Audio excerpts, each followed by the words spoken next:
Good morning, everybody. Welcome to episode 4 of Cervello Live 2023, the show where we talk about business, talk about well-being, talk about financial well-being, and I'm really pleased today to say that we've got the amazing Jane Thomas on. How are you, Jane?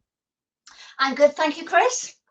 And how's your summer going? You know what, we're going to talk about well-being today, and I always find my well-being in the summer, just if the sun's shining, clearly, to be a little bit better than usual. How about you? How does the weather impact your well-being? Yeah, I agree with you. I'm very fortunate. I live down on the Dorset-Hampshire border. So we do sort of see quite a lot of sun down this area of the UK. Busy summer. I picked up a project at the end of July, which has had to go right the way through summer. So I'm going to be having some rest and relaxation time in mid-September. Yeah, it's interesting, isn't it? Because I've got younger kids. Because Sophie's 11. Like I suppose everything's mapped around when the schools are off. So yeah, we've been sort of doing a bit of traveling over the summer, and just because it's the most appropriate time to all do it together because everybody's off. But yeah, no, it's really good, and I'm really excited about the insights you're gonna share with us today. How have you seen the perspective on well-being change over the past, and the conversations about well-being change over the past 5, 10, 15 years since you've been doing this sort of work? So 15 years ago, well-being was stamped with the label of a stress management course. And people were sent on stress management courses. And in my experience, they would sit there with their arms folded and say, has my manager done this course?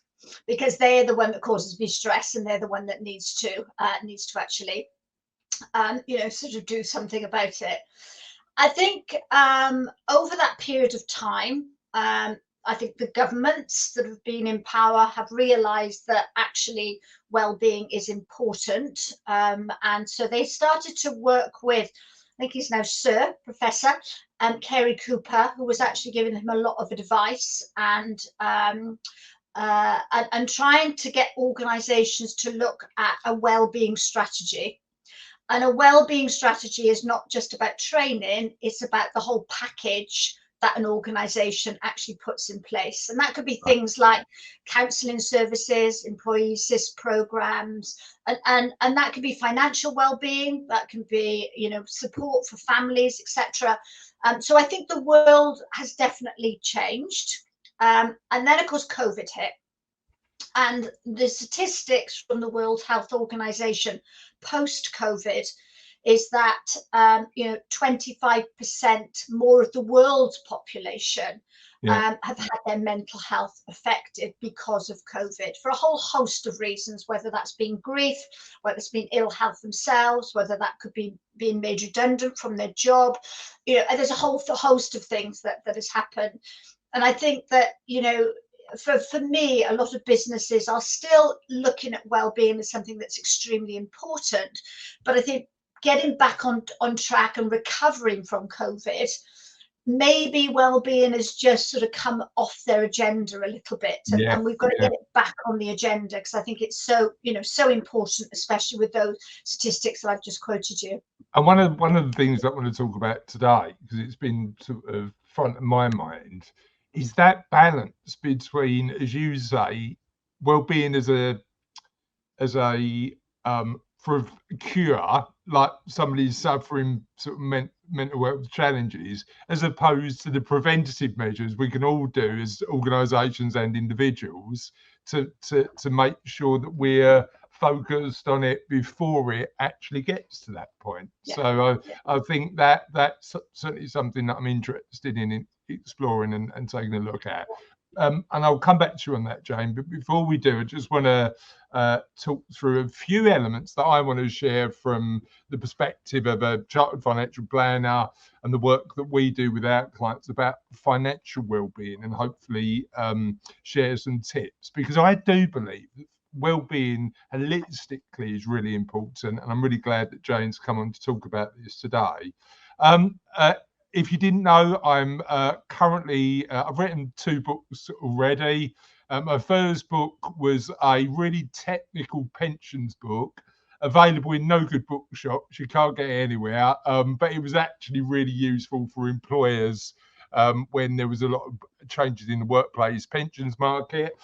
My second book is about kindness and compassion and helping each other, based on a podcast I host with my daughter. We're 300 episodes into that podcast now, and the book was effectively what I've learned from interviewing hundreds of people through the podcast about kindness, both being kinder to itself but also kinder to each other. 100% of the proceeds of that book are going to St Francis Hospice, who do amazing work supporting people at the end of their lives with care. And the book that I'm writing now is a book called What Happens Next. And effectively, and it's really pertinent for the conversation today, that's a book about well-being. Because when clients come to see us as chartered financial planners, the most pertinent question on their mind tends to be, have I got enough? Am I going to be okay to make sure I'm never going to run out of money again? And what we often find is that once we've built the plan, we've helped them work out how much is enough, and we've guided them in that direction. The conversations we have with clients tend to be a bit broader, because you can have all of the money in the world, but that doesn't mean to say that you're going to have holistic well-being. So what happens next is going to be about how to achieve financial well-being, but it's also going to be a bit of a broader picture. It's going to be about physical well-being, emotional and social well-being, intellectual and occupational well-being, and well-being within our communities, but all around purpose and values. Because my experience tells me that working with clients in the financial well-being element helps them cover one thing, but if they've not got a reason for getting up in the morning and actually sort of going out and achieving their goals, that actually has an impact.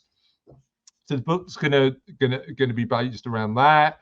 And what we've done is build what we call the next framework: navigate, work out where you want to be, evaluate, work out where you are, execute, take small actions to get you close to that ideal picture, even though that continues to move, and then track, making sure that if you're moving towards something you want to achieve, we continuously review it. And yet, effectively, when we're building clients' financial plans, that's the process we use. But certainly that applies to other areas of well-being as well, and we'll be talking a lot about that in the book. One thing I would say would be, I'm looking for experts. So if you're an expert in one of the areas of well-being that we're talking about, I'd love to share your insight in the book. So please do get in touch. Talk to me about where you think you can be helpful, and bear in mind that the people we're trying to help are probably at a transition point in their lives and thinking about what's next. So if you've got experience or insight in that area, feel free to let me know, because I'd love to share your experience and insight with our audience. So that's that. What I'm going to do is talk a little bit about financial well-being.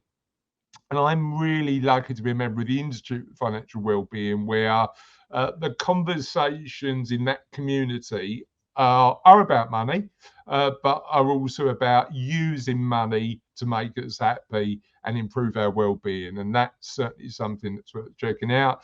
And my first recommendation when we talk about financial well-being is to take a look at this book. So it's a book by Chris Budd. It's called the Financial Wellbeing Book. Certainly worth reading. Really simple read, and shares loads of tips, tactics, and things that you might want to think about when you think about financial well-being. However, I want to just share some tips that we talk about with our clients to make sure that their financial well-being is as high as possible. And the first one is work out how much is enough. Now, interestingly, the word enough differs for all of us. But the question that I'd recommend you think about when you think about financial well-being is how much income would you need for the remainder of your life to make sure you'd never have to worry about money again? Now, I wouldn't worry about what you've got. I wouldn't worry about where you are on the journey to achieving financial independence. But my experience tells me that knowing how much is enough allows you to make informed decisions about where you go with your life. And the reason we base it around income as opposed to the amount of money you've got in the bank or the amount of investments you've accumulated is because then what we can do is break it down to how much you need and what you've got to help you achieve that goal. And this is the start. When I talked about financial well-being in the next framework, this is how we start to navigate. First step is how much income would you need for the rest of your life? And then what we do is work out what you've got, so we know what the gap is in terms of what we're filling.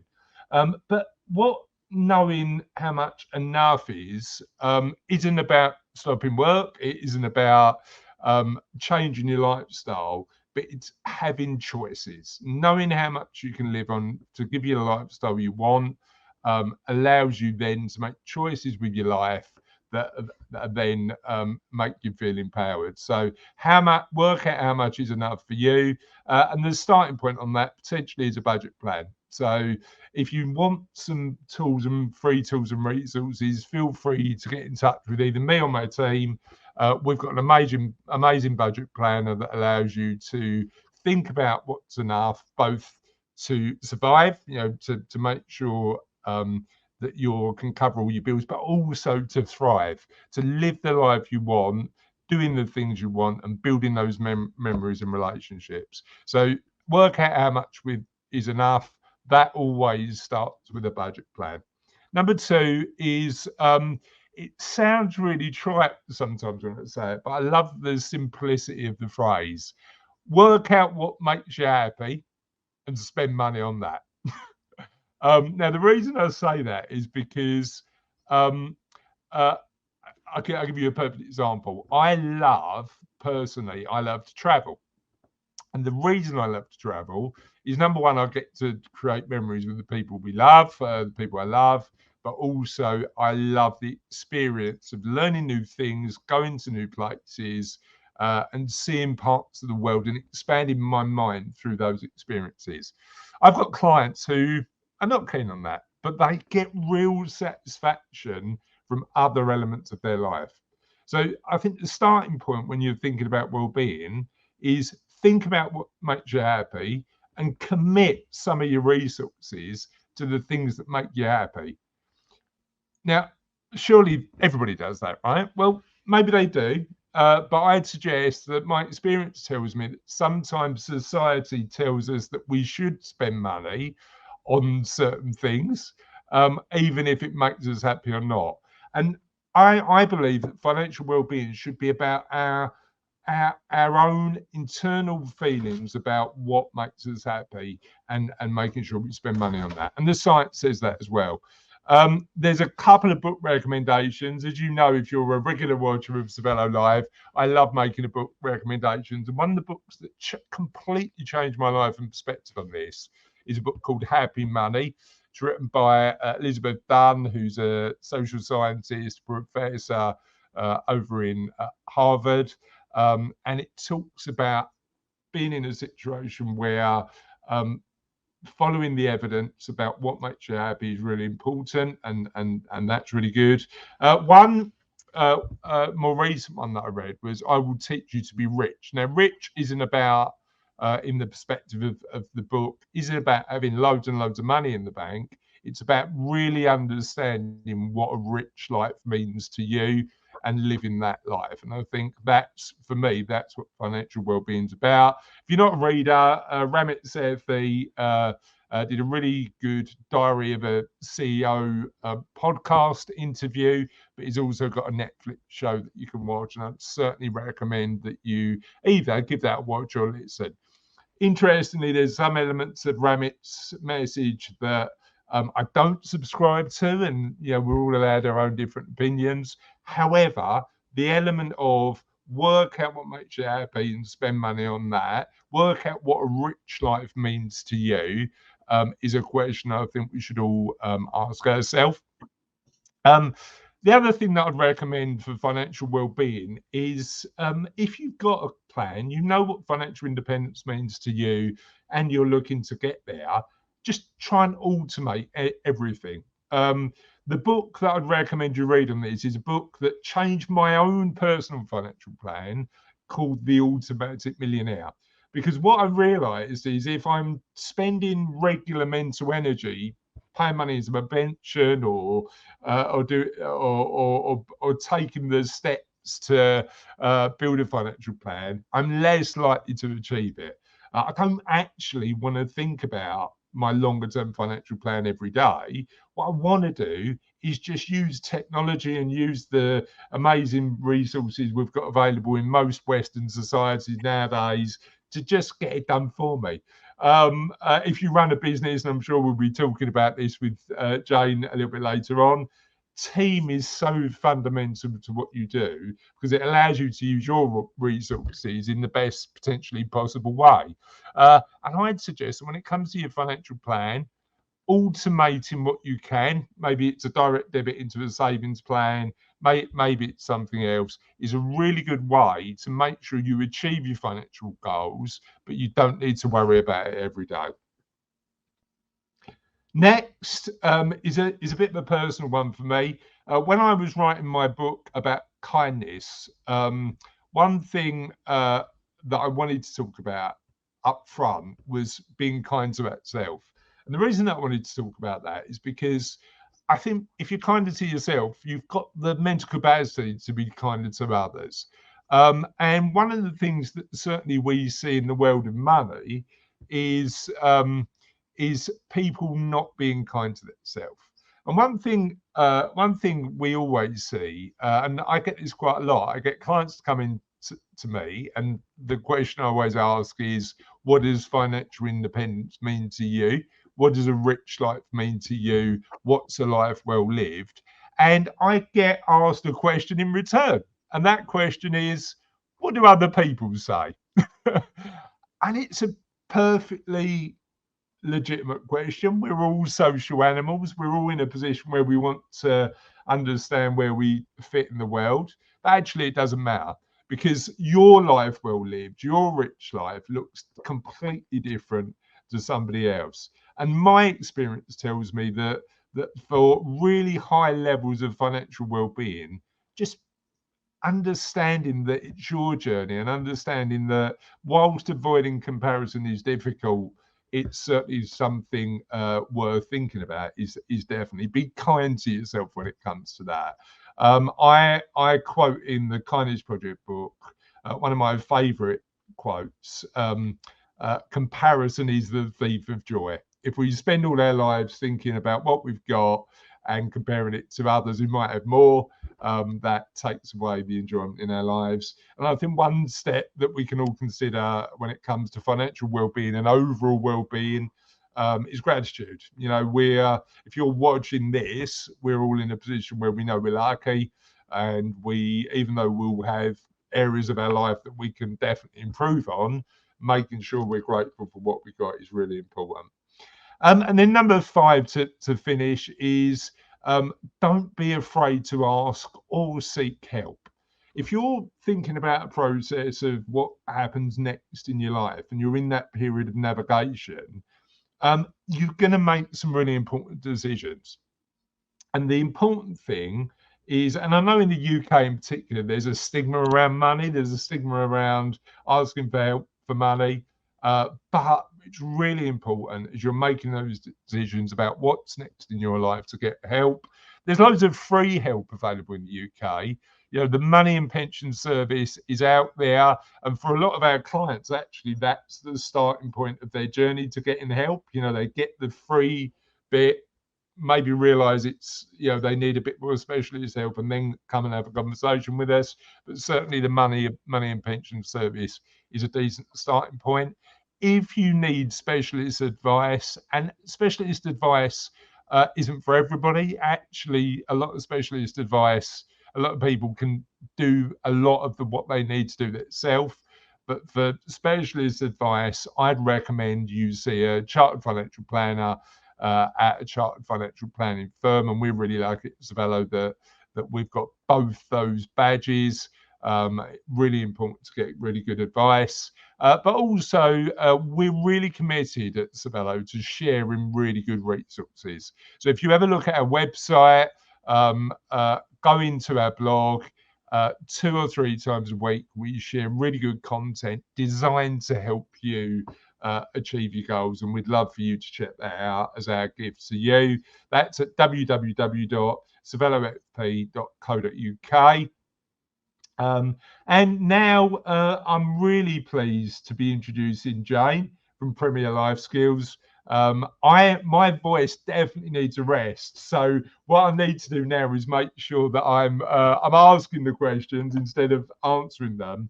And what I want to do, Jane, is start with a really open question so that you can share a little bit about you. Just tell us a little bit about you. All right, thank you, Chris. And all that was very interesting listening to you and going through all the financial well-being side of things, which is so absolutely crucial. One of those pillars, isn't it, to well-being, our physical, mental, and our sort of those financial aspects.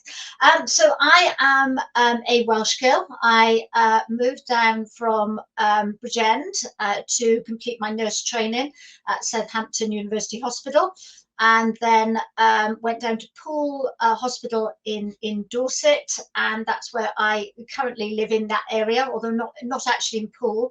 So I'm on the Hampshire Dorset border, sort of Ringwood area, which is just on the edge of the New Forest, which is a lovely part of the country. And then not too far away is the sea as well. So we have the best of both worlds. So I've got 2 children.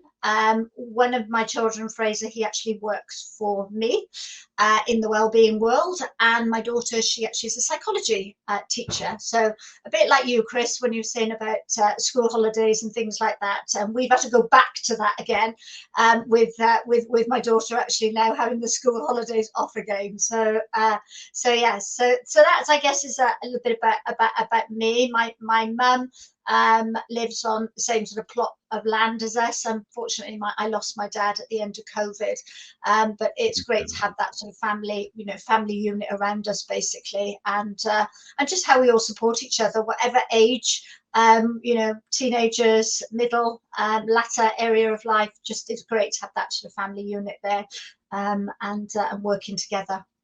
And tell me a little bit about your journey to be involved in the wellbeing space, because you were a nurse at one point, weren't you? Yeah. So although I says trained in Southampton and then did a bit of surgery and then sort of started to specialise in cardiology. So there's a big cardiology unit at Southampton, which was a feeder, I guess, from a lot of other hospitals where people would come there for the major cardiac procedures. And then as they went down into Poole and worked in a very busy, intensive coronary care unit. But I guess my love was always sort of the cardiac side of things rather than the sort of intensive care side of things. Did some further clinical studies, and then eventually with a colleague, we actually set up something called cardiac rehabilitation. So cardiac rehabilitation is, again, all about well-being, in as much as trying to help people to, I guess, readjust, look at what they can do to help themselves to have a more effective life, in as much as whether that's physical or mental. But I guess the sad part is, which is what you've just touched on, Chris, is that prevention. And I knew at that time that, we weren't going to get the opportunities to prevent cardiac disease, because by the time we saw them, obviously they had that, they had that cardiac disease. And whilst I loved what I did, also in the NHS, you get to a bit of a ceiling where'd you go to? Where'd you go? So it was either a case of going off and training to be a doctor, or actually looking at going into the sort of senior management side of things. And I think my heart would never have been in the senior management side of things. I'd seen a lot in my management role within the trust. But I think that's what then led me to the next stage, in that, having been a manager in the organization, it was so important for me, well-being is a bit like when you look at the wheel of a bike. You've got the hub, you've got the spokes that come off it. And for me, as a well-being leader of people and staff, it is about good leadership. It's about making sure you've got effective leadership training. It's about managing performance effectively within the workplace, managing absenteeism, managing your team and their well-being. And so I actually approached my director at the time and said, look, I think we've got bits that are missing here within the organization. Let me go off and actually train in all of those particular areas, and then come back and have a look at what we can do for that organization. And what she then did is she sort of looked at then what we could do via directorates, and that's what I did. And that sort of moved me. It was a hard decision to move from that clinical environment, which I loved. But then I guess I still felt that I was helping indirectly with the clinical environment by actually supporting our leaders in the trust, and making sure that they were leading their teams effectively. Well, I suppose if you're improving everybody's well-being, that's got to have a knock-on effect to the care that they give to their patients, right? So I completely get that. Before we go back to work, I'm just curious about one question. You're really lucky to live near the beach. I'm actually moving next year close to the beach, so I like being near the sea, and I'm spending a lot of time this year. I went down to Hayling Island. I'm down on the south coast at a music festival tomorrow. I'm spending loads of time near beaches and seas. What's the best beach on the south coast, do you think? I think it has been not a tourist beach, I guess I would say. Yeah. I mean, there are so many different beaches. I mean, you've got sort of the ones that I like the ones at Christchurch, Hengistbury Head. You're looking straight over to the Isle of Wight, and you can sort of go left and right. You sort of go left towards sort of Lymington, and going down then towards Southampton, Portsmouth, all of that sort of area, Hayling Island, those sorts of areas. And then, of course, if you go the other direction, then you're going sort of to Bournemouth, Poole, and then of course you've got the Jurassic Coast. So it's very difficult to say in that respect. I think if you want to walk, or you want to do all those sorts of things, the Jurassic Coast is amazing. And you can view it all, from above and look down. So it's hard to say. We my wife's family are from Arbroath in Scotland.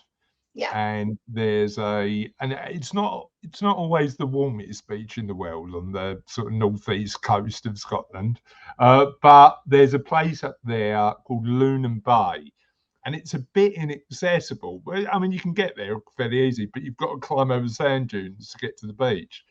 And so I see what you mean about that tourist element, because literally we go there and there'll be two other people, and it's just the most peaceful place in the world. It's beautiful. Absolutely amazing. So, I suppose one question that I want to ask off the back of that, in your own well-being, and when you're thinking about sort of well-being in other people's lives, how important is nature? How important is like getting outside, and what part does that play when we're thinking about well-being? I would probably say that was the good thing about COVID. I was extremely busy. My life was very busy. I spent in a training room and in a car and just commuting back and forth and back and forth, up the country, and sometimes in Europe, flying into places, flying out, and that was my life really, I guess. And then COVID hit us, didn't it? And we couldn't go to the gym. I do like to exercise and keep myself fit in that way. Yeah. And suddenly, you're out walking, and it was beautiful. It was good not to have the ear pods in or whatever. Do you know what I mean? Just listening to nature, observing things that I would just never have seen previously, because my Yeah. life Yeah. was just so busy. And I think from that, then that very much started to make me become even more aware of the beauty that we have around us. Even if you live in a tower block somewhere, just putting out, say, a basket, putting out something that, a plant or whatever, having something that we can connect, with nature. And I think one of the things that, and I'm a bit like you, Chris, recommendations of things. And when COVID started to hit, my whole business, as you can imagine, was blank. There was nothing in the diary at all. And I thought, what on earth do I do? That busyness, as you say, what do I fill it with? And I started something called the 6 Minute Diary. And I can highly recommend this to everybody. And it literally is 6 minutes a day. And if you haven't got 6 minutes, then you really do need to look at your welfare and your well-being. But I think what it led me to think about is, it talks about, in the morning, you write down 3 things that I'm grateful for. And if I'm honest, at the beginning of COVID, I thought, what am I grateful for? I've got nothing to be grateful for. And then, as you say, all of a sudden nature came into it. And suddenly just seeing the poppies, or seeing the beautiful wildflowers, or hearing people laugh, and smelling the grass. And again, very, very fortunate, because literally you walk from our house into something called Moores Valley Country Park, and you've got all things that are going on in there, but you've got quietness as well if you want it. And it was great then, because then, instead of me thinking, what am I going to do today, it was actually, I can't wait to get out there and feel nature. And even when it was raining, and normally that would not have been me, I'd been Yeah. at the gym in the rain, but just to go out and walk when it was cold, when it was warm, when it was, rainy, it's just so important for our welfare and our Yeah. well-being. And you're sort of, and again it goes back to gratitude, doesn't it? Mm, If you're listening to this and we're having this conversation, you can't find something to be grateful for. yeah. I'd question that. But Yes. as you say, that 6 minute diary then gives you the technique and the strategy to go, right, let's take the time to work out what that is for me. Was that something you did in the morning? So you do it in the morning and you do it in the evening. Now, and again, there are so many other things out there that people can choose. In fact, they don't have to buy anything. Do you know what I mean? They could write the questions Yeah. down themselves. But if the 6 Minute Diary talks about, I'm grateful for, and you write 3 things down, and then how I'll make today great, and a positive affirmation. And then in the evening, you write down my good deed for today. So linking into what you were saying, Chris, kindness, a whole host of things that we can be thinking about, thanking. So, my good deed for today. But what I like about it is how I'll improve. So it's what I call realistic thought processes in doing the Yeah. diary, and then great things I've experienced today. And I think then when you look back, over, say, the months that you've completed it, and you've thought about what you've been doing, is there, you can then look at, is there a thread that goes through that? After my dad died, I was so grateful for my mum's health. That was something that I would write every single day. I'm just Yeah. grateful that she's well and healthy. She was grieving, she was upset, she was finding life quite challenging.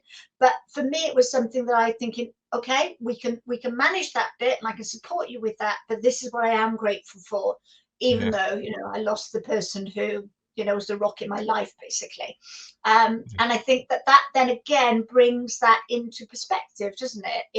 And when we run our training courses, our resilience training courses, this is one of the things we say to people about, in the last 24 hours, what have you been grateful for and why? Now, you could probably tell me what's been bad, but actually, what has been good? And it might just be that, you met, suddenly you got a message on a phone, on your phone, and it could be a friend you've never spoken to or haven't seen for ages, or connect with somebody, and there's so many things that we can do that don't cost anything. They don't cost a membership, they don't cost money.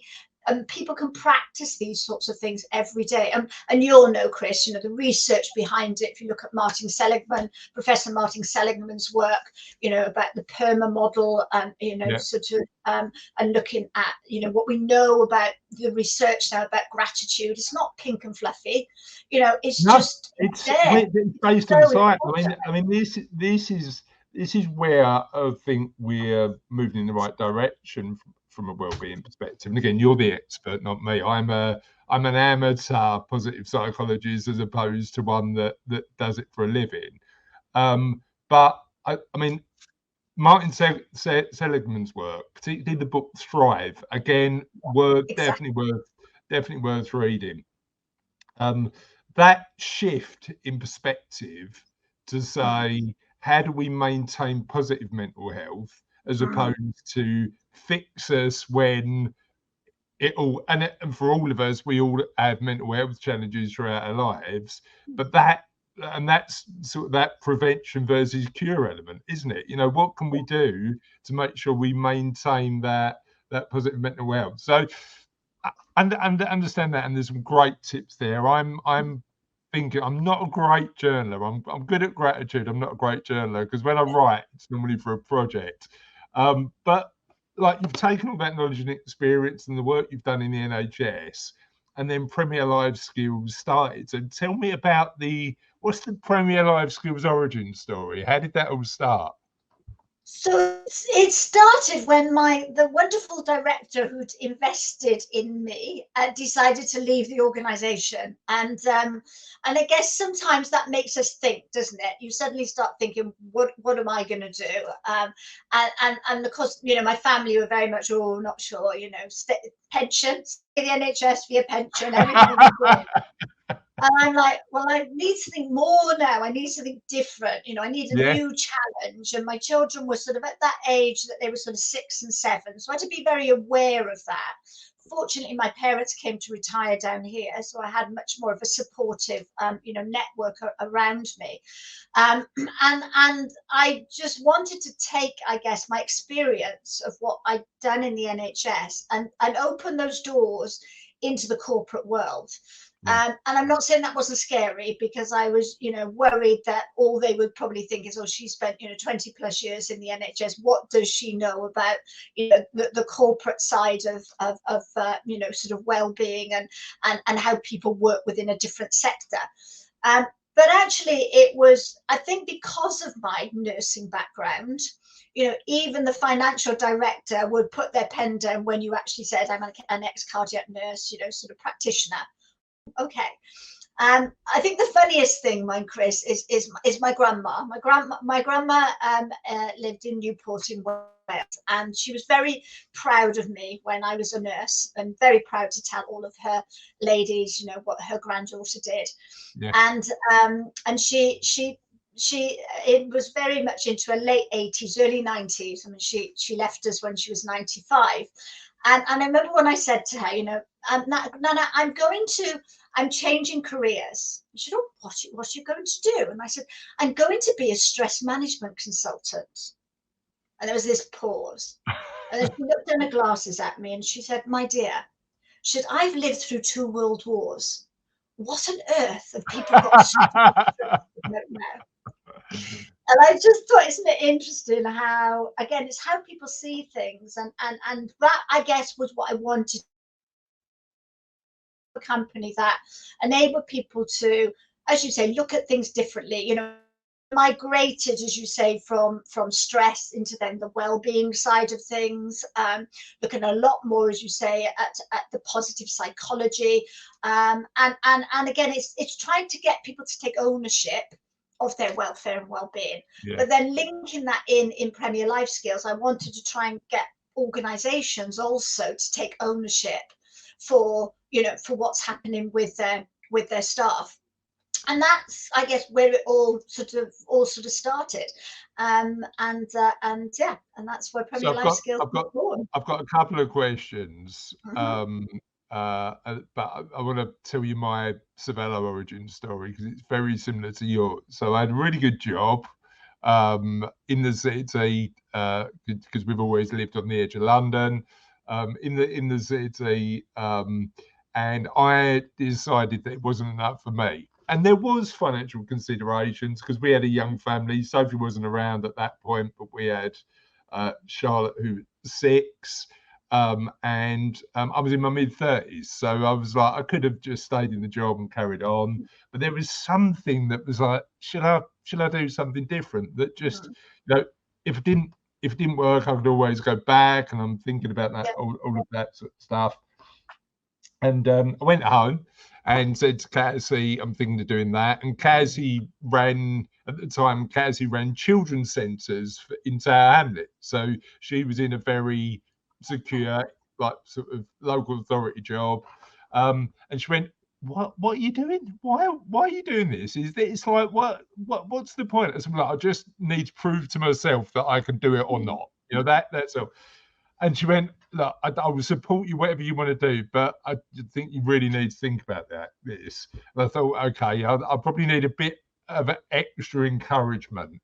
I went upstairs, Charlotte was upstairs, and said, in the most excited way I could muster, Dad's leaving his job and starting a business. Charlotte burst into tears, Jane. So she was like crying her eyes out. I went, Charlotte, are you okay? She went, yeah, I'm absolutely fine. But who's going to pay for the holidays now? And that was her reaction to getting a job and to start the business. I mean, thankfully, it's worked out all right. But the fear of making that jump is, I think, there for all business owners, isn't it? You know, we always go through that Absolutely. transition point where we go that. Two questions that I had. Number one, where does resilience play a part, and what could we learn from the generation of your nan and my nan Mhm. and granddad about resilience and how that fits? But also, I suppose the additional question is, where have we moved forward from that generation? Because I'd imagine there's a lot of that generation who just didn't talk about this stuff, and it negatively impacted their mental health. What are your thoughts on that? All right, I guess if I look at my nana, I mean, they she didn't see all the material things as so important. She wouldn't necessarily, she would walk places, she'd go on a bus. She didn't think it was absolutely essential to have a car. And I think that, you know, I remember she, you know, she had a larder, and she'd have a little jugs full of milk, and they'd have these funny little sort of net things on top with these sort of weights on them. And I remember the first time she got a fridge, and you know, she said to me, "Why do we need a fridge? What's the point in having a fridge?" You know, and I guess then in society we've now become this 24-hour society, you know, with our phones, with being, you know, able to shop 24 hours a day, being able to get as much credit as we realistically want. And so I guess have our priorities have changed a lot. And I guess we've got to question those priorities, haven't we? Yeah, And it's not, I mean, I'm like you know, I work for my holidays because I love, you know, going away and the opportunities to do that. I want to try and give my children the best that they can have. But I guess that, you know, that in itself, how much pressure does that put on us? And then what's our satisfaction levels? And have our satisfaction levels got so high that we then start to question what will satisfy us? well, I suppose the big question is, where does our happiness come from? Is it intrinsic or Exactly. intrinsic? Yeah.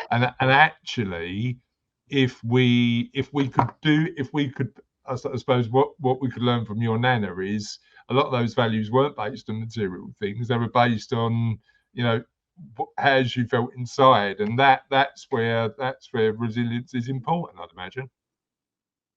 But it's like one of my slides that we show on our resilience and well-being courses is about the fight and flight response. Now, in bygone days, the cave people would go out and it was a case of survival. Yeah. You went out and foraged your food, because if you didn't get any, then potentially somebody's going to starve. But then, suddenly you come across the great grizzly bear. And at that particular point, it's a life and death situation. And I think the thing is that our bodies still react in the same way to the fact that I've got too many emails coming in. I've just received a Yeah. message on, this phone that I don't like or whatever. But our body's not actually having time to recover. And so the adrenaline and the cortisol is all building up in our system. And how do we get rid of that? And when we go to bed, we can't sleep because all those thought processes are going on in our head. And sleep, we know, if we're not functioning, it's very hard to function without good quality sleep. But we don't get good quality sleep if our cortisol is still running around, our body. And I guess it's trying to think of those sorts of things that are going to enable us to stop that reaction.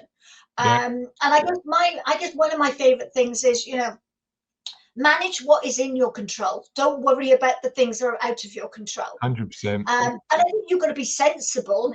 Again, what you were talking about, your financial well-being, is no point in putting your head in the sand and ignoring it. And like any sort of issue. But on the other hand, I think we now worry about so many things. And as soon as we go into worry mode, the fight and flight response kicks off. And before we know it, we're on a cycle. And it's so hard to get off that cycle. You know what? I mean, everybody's going to have their own unique coping strategies. Journaling's one.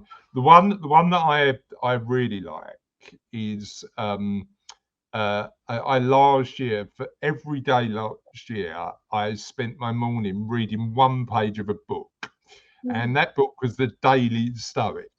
So The Daily Stoic is all about Stoic philosophy. It's not spiritual or religious. It's all about because I'm quite sort of I'm certainly emotional, but I'm sort of I like things that make sense logically and scientifically. So that made sense to me.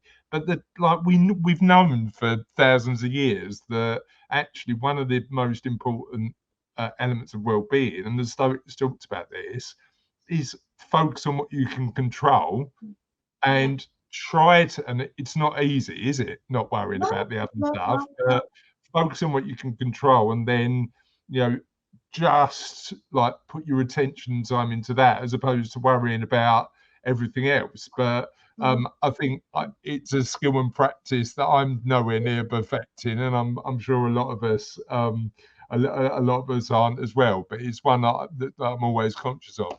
One thing that I am conscious of is the role that leaders play, business leaders in particular, in helping well-being to their team. So for you, what makes an effective leader, and what could they do more of to make sure that they're supporting their teams to improve their well-being? So I think for me, I've been a leader. I didn't always get it right. And I made lots of mistakes in leading people. And I guess maybe that made me think, gosh, if I was to look at leading people and do it all over again, what would I do differently? How would I be that leader? And I think it's about presence. I think it's about engaging with your team and making what I call those well-informed decisions. And I think that engagement is interesting because often to the people that we work well with. And of course, the ones then that we don't necessarily work well with, we've already maybe labeled them. And actually thinking then about, what are they bringing to this as well? Take out that situation of the personality between you and them. What does the whole team sort of bring when we're looking at engaging? I think impact is important. So being fully present there with your team. Resilience was one of my big areas around leadership. I get, navigating those uncertainties, in finding opportunities in adversity, showing the teams that there are setbacks. Sometimes I'd have to apologize to my team and say, I got that wrong and you were right. And looking at them, how we have also succeeded in those stepping stones to success. I think there's a bit of balance, listening to them, but also getting them to think about their responsibility in how they manage their well-being. I think anchoring, so reflecting, responding appropriately. I do believe a leader needs to be empathetic. I mean, gosh, I was reading yesterday in the news about the England coach, and I think one of the things I saw there was that actually people were saying that maybe their success is also to do with that empathy that she had. I think creating a culture of empowerment and collaboration is so important. And I think one of the things then, the last thing for me is growth. Leaders need feedback. And I think sometimes we forget to get that feedback, sometimes because we don't want to know the answers. But I think also one of the things that I loved, and I guess that then life skills, is growing other people. I had great pleasure from seeing other people grow.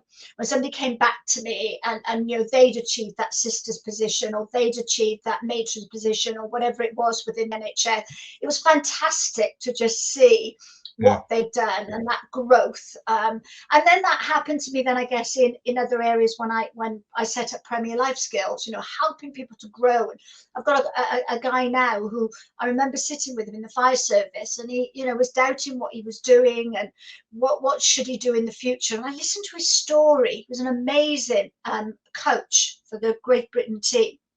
And I said, why don't you go and do that? Go and, you've got such an amazing experience. And now that's what he does. He set up his own business, and it's fantastic to see, do you know what I mean? That we can, I think, as leaders, really help people grow and develop. Well, I think the point I was making before about work out what makes you happy and spend money on that applies to time as well, right? Now there's always a balance between, are you financially rewarded for the thing that you want to do, and are you adding value to the world? The Japanese have got a great model that I love and is featured in the next book, called Ikigai. I probably pronounced that really badly, which is about working out what adds value to the world, what makes you happy, what makes you money, and looking at it in a balanced way. But certainly, if time is our greatest resource, money's not. Time's our greatest resource because it's finite. How are we spending it in a way that we can really be proud of? Is my thoughts on that. Now I love a good story. I love a really good story, and I think when I talk to other business owners, it's often the stories of the positive impact they make that sort of resonate with me the most. So tell me a story about how you've worked with a client and the positive impact that's had. Okay, I mean, there are different stories. There are the well-being stories, but I think in 2014, I trained in something called motivational maps, and I became a licensed practitioner. And then the guy who actually created motivational maps, James Sale, actually asked me to be a senior practitioner, of which there are 7 in the world, and then we can train licensed practitioners. But I think for me, it's now become a thread through our business. Motivation for me, you talk about intrinsic, extrinsic, happiness, motivation, all of those sorts of things, Chris. And I guess for me, motivational maps has become something that I can link into some fantastic stories. And one of them, maps can be used in lots of different ways. They can be used for individual coaching. They can be used for team development.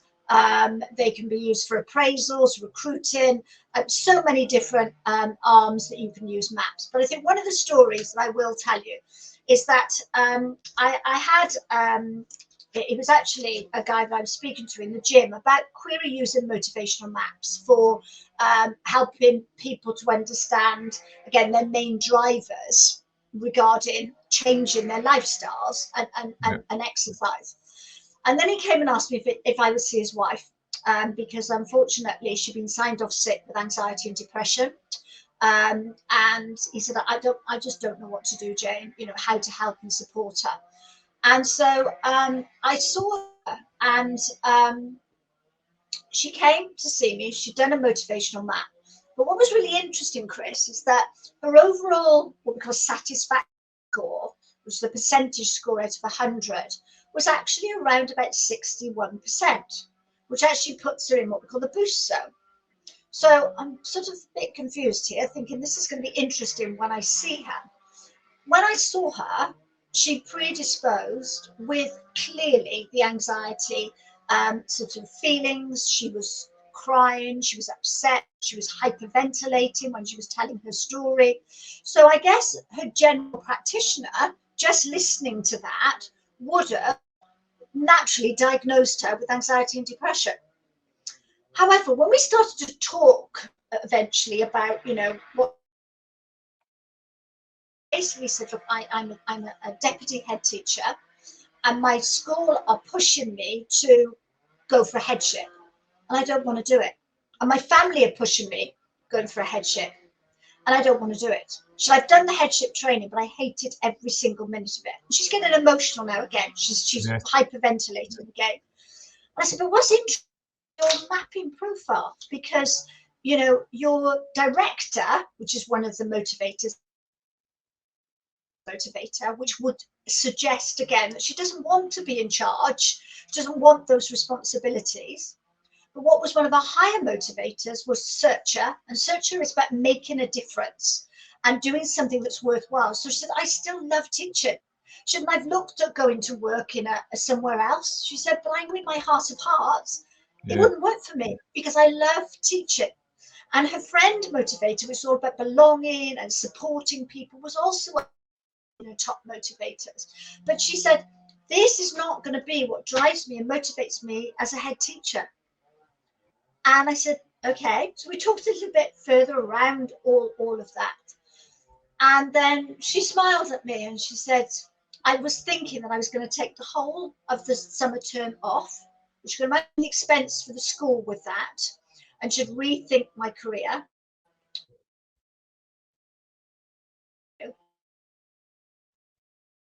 I said, okay, what have you got to do? I said, I've got to tell my family, haven't I, and the head teacher, that I don't want to be in a head teacher's role. And I said, absolutely, because then the anxiety is going to stop, the panic's going to stop, right? And you can refocus on what you want to be doing. I said, what would you love to do, bearing in mind of these motivators and what motivates you? I should I'd love to do pastoral care for new teachers coming into the profession. She said, we lose so many of them so often, and pastoral care would be amazing. And actually now that is what she's doing 2 years later. Love it. And it's just fantastic. Absolutely love it. I that element of having an insight into what really gets somebody up in the morning is super powerful. And I'd imagine that there's an element of that where, as you said earlier, if you've got a leader who's trying to lead their team, they don't really understand what motivates them because they assume that it's the same motivations they've got. Absolutely. That provides an insight that allows better communication. Would that be fair to say? Absolutely, and that's what I'm doing with a big client at the moment. He wants the chairperson wants all of the managers to understand what motivates their staff, but also wants staff to take that responsibility as well. So if they're not feeling as satisfied with their motivators, they go and approach their manager, and then managers having their conversations with the staff around what motivates and what drives them. Do you find, this. So do you find that, like, when you do it in organisations, people start going, you're a little bit of a searcher, or you're a lead? Do people like sort of frame it around those phrases often? Once the language gets into a business and they understand what the language is all about, and it's not difficult, the motivational map language is why it's great. Do you know what I mean? A leader can pick it up, an individual can pick it up. You don't need a qualification in it to do that. And people will then say, oh, you and I are very similar. or you and I are very different, but actually that can work really well. So where we perhaps thought previously I'd be in conflict with them because we've got different values, and it's not, motivational maps are not a personality profile. They're much more about where our energy is aligned at this time, and our motivators change. And so that's why we recommend in businesses that every year an individual has a motivational map, and we put that together for the manager so that the manager can see what might be driving somebody at that moment in time. And how then that will work. And it all links into well-being, Chris. I mean, it's the big thread, as I say, through all the courses that we run.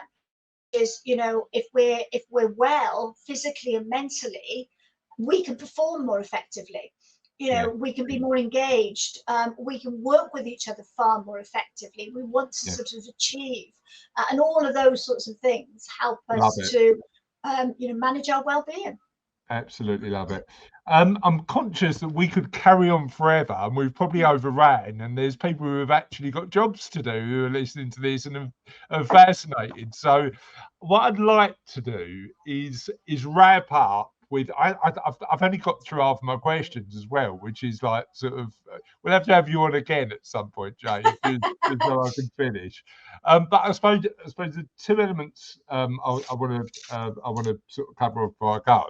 Just share with us, when people are thinking about well-being, 3 really simple tips that people can take away and go, look, here's what I could do to like you've already shared the 6-minute diary, which is amazing. And then I suppose part 2 is if people need help and want to find out a little bit more about you, where can they find all the information they need? So to go onto the website, which is Premier Life Skills, so www.premierlifeskills.co.uk. You can find me on LinkedIn, which is Jane Holsworth Thomas. So any questions you've got, if anybody would like to look at completing a motivational map, just get in contact with me, and we can go down that route. We run well-being courses. We run a level 5 diploma in mental health and well-being. So we train trainers in the subject as well. So there's a whole host of things on our website. There are tips and tools on there, all free, that you can have a look at. And yeah, come and talk to me, and I can have a look and talk to you about what it might be that we could provide for you as a company. Fab. And what I want to do, just going back to question 1, because I want to make sure we leave people with some actionable value they can take today. What are the things that people can do quite simply for free to start their journey into wellbeing? So I think, like we said earlier, Chris, things like maybe using something like the 6-minute diary that really focuses you on gratitude, appreciation, what's good. I think one of the things, recognize your early warning signs and don't ignore them.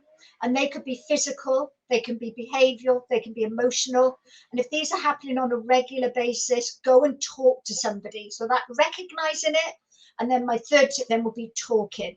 Don't hold it internally.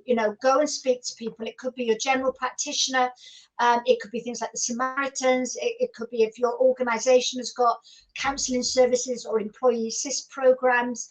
So important to talk about it, because the more you build up those thought processes, that tiny little seed becomes something that is so huge. And by the time you've then got to manage that, you'll have to put so much energy into it. Yeah, don't get stuck in your own head. Share it. A problem shared is a problem halved, right? Just make sure you're getting the help you need to make sure that it doesn't turn into anything too big. I've learned a lot today, so thank you so much. Conversations about living happier, healthier lives always interest me and fascinate me, probably because I need to make improvements in my own life, as we all do.